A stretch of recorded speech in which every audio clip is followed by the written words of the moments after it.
শিটংয়ে দুদিন খুব ভালো সময় কাটিয়ে আজকে সবাইকে বিদায় বলার পালা।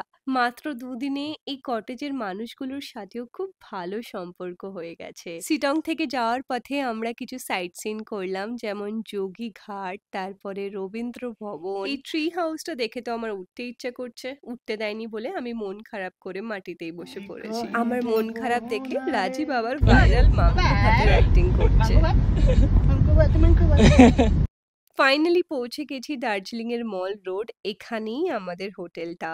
দার্জিলিং এ আমরা দুদিন স্টে করেছিলাম হোটেল উড়ান নির্বাণাতে। যাওয়ার সাথে সাথে কিছু ডকুমেন্টেশন করলাম, আর ওরা আমাদেরকে একটা ওয়েলকাম ড্রিঙ্কসও দিয়েছিল। চলো তোমাদেরকে ছোট্ট করে আমাদের এই হোটেলটারও একটা রুম ট্যুর দিয়ে দিই। লবিটা খুব সুন্দর করে সাজানো, আর আমাদের রুম নাম্বার ছিল 203। রুমটা ছোট, সাজানো গোছানো। ঢুকেই দেখতে পারবে এরকম একটা সিটিং স্পেস দেওয়া রয়েছে, একটা কুশন রয়েছে। বেডের দুপাশেই রয়েছে bed side mirror and table.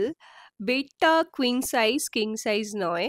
আরো একটা এক্সট্রা টেবিল ছিল, যেখানে আমরা সব আমাদের বেডিং পত্র সব রেখেছি। রুমের এই পাশটাতে ছিল কফি কাউন্টার, যেখানে কফি মেশিন, জল, তারপরে গ্লাস, কাপ সবকিছুই দিয়েছিল ওরা। আর ছিল বড় একটা স্টোরেজ, যেখানে আমাদের সব লাগেজ খুব ভালোভাবে ঢুকে গেছিল। আর এটা হচ্ছে ওয়াশরুম। ওয়াশরুমটা আমার খুবই ভালো লেগেছে। এখানে বড় একটা মিররও দিয়েছে। বাথ এরিয়া একদম সেপারেট করা আছে, আর স্নান করতে করতে তোমরা ভিউ এরও এনজয় করতে পারবে। খুব সুন্দর ভিউ দেখা যায় এখান থেকে। এই হচ্ছে বাথরুম। এবার চলো তোমাদের সব থেকে ভালো যেটা আমার লেগেছে এই হোটেলটার সেটা দেখাই। আমরা তিনজন আছি বলে আমরা এক্সট্রা একটা ম্যাট্রেসও নিয়েছিলাম, কিন্তু ওটা কাজে লাগাইনি। আর একটা টিভিও আছে হোটেলটাতে।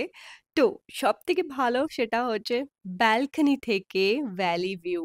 শুধুমাত্র এই ভিউটার জন্য এই হোটেলটা আমি বুক করেছি। তাছাড়া এত এক্সপেন্সিভ হোটেল সত্যি কোনো দরকার ছিল না।